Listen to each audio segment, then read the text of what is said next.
The sun rises over Bright Hollow, a quiet village nestled between rolling hills and dense forest. Today is not like other days. Today, the village elder calls your name.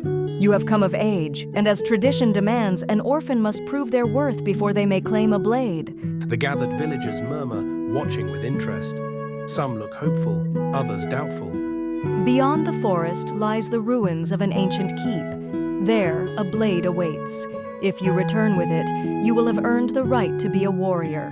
She leans in slightly. Many have tried, few have succeeded. Mother stands before you, her gaze steady. You have reached 16 years, an age of change. I have watched you grow, and the signs are clear. You are meant for more than this village. She hands you a long sword. Beyond the forest lies an ancient keep, where a blade waits for one worthy to claim it.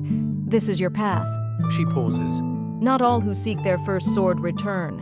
Choose your steps wisely. How will you prepare? The inn is warm, its air thick with the scent of roasted meat and aged ale. A fire crackles in the hearth, casting flickering shadows over a handful of patrons.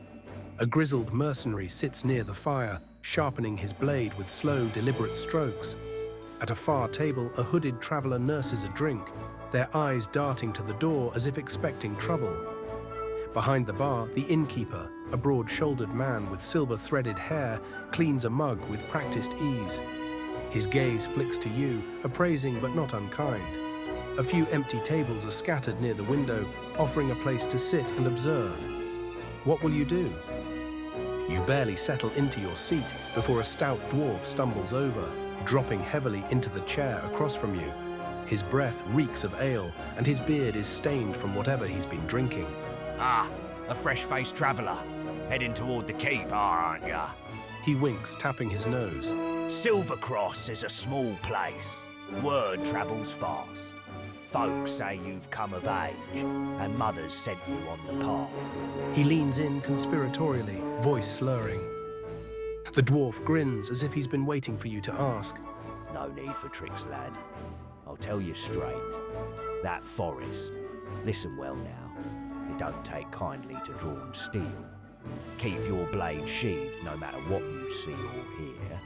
Draw a weapon, and the forest will remember. He nods sagely, then abruptly stands, swaying slightly. That's all I'll say. Rest is up to you. With a final chuckle, he staggers toward the door, humming a tune only he seems to know. With nothing else keeping you here, it's time to set out. The road beyond Silvercross is quiet, the morning mist clinging to the trees. The path winds toward the distant forest where the keep awaits. You take a steady breath and step forward until a soft sound catches your ear. On the side of the road, a young farmer struggles with a broken cart. One side of the cart is stuck deep in the mud, tilting at an angle, making it impossible for him to lift alone. He mutters to himself, trying to gather what little he can.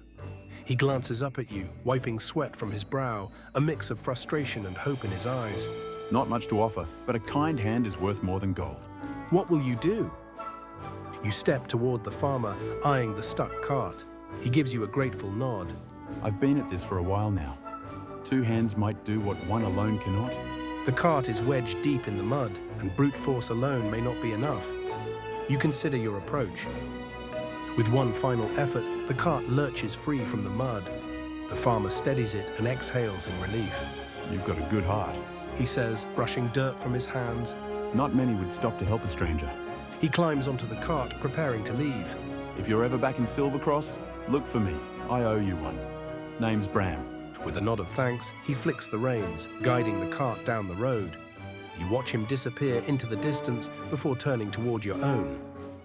The road narrows as towering trees rise ahead, their branches forming a dark canopy.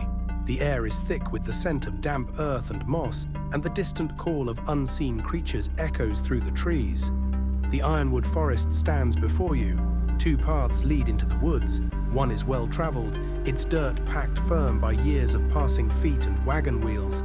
The other is overgrown, vines curling across the entrance as if nature itself resists passage. Which path will you take? The overgrown path twists through thick underbrush until you step into a small clearing. At its center stands an ancient shrine, its stonework cracked and covered in moss. A weathered offering bowl sits at the base of a robed statue, its carved features worn smooth by time. Faint glyphs pulse along the pedestal, reacting to your presence. The air feels charged, as if waiting. A gentle breeze stirs the leaves, and for a moment, the sounds of the forest fade into silence. What will you do? As your fingers brush the glyphs, 3 symbols flare to life: a road, a forest, and a keep. A strange pull tugs at your mind, urging you to touch them in the right order. The air around you hums with tension, as if the shrine itself is waiting. A deep instinct whispers that the sequence matters. But which is correct? What will you do? As the final glyph fades, the statue emits a soft glow, its presence no longer worn and forgotten, but watchful, aware. A warmth spreads through you, and a deep sense of peace washes over your mind. The forest, once tangled and resisting, seems to breathe in unison with the shrine. Before you, the undergrowth shifts, parting to reveal a new path, untouched and waiting. The air along this route feels calm and inviting, yet something about it calls to you in a way you don't fully understand. What will you do? As you step beyond the forest's grasp, the air turns still, too still.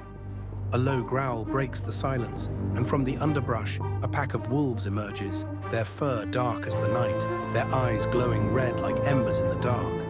They do not lunge, nor do they retreat. Instead, they watch, their gaze locked onto you. Their presence is unnatural, something more than mere beasts. You can feel it. The forest may have let you go, but these creatures still guard its borders. The largest of the wolves steps forward, its muscles coiled, waiting.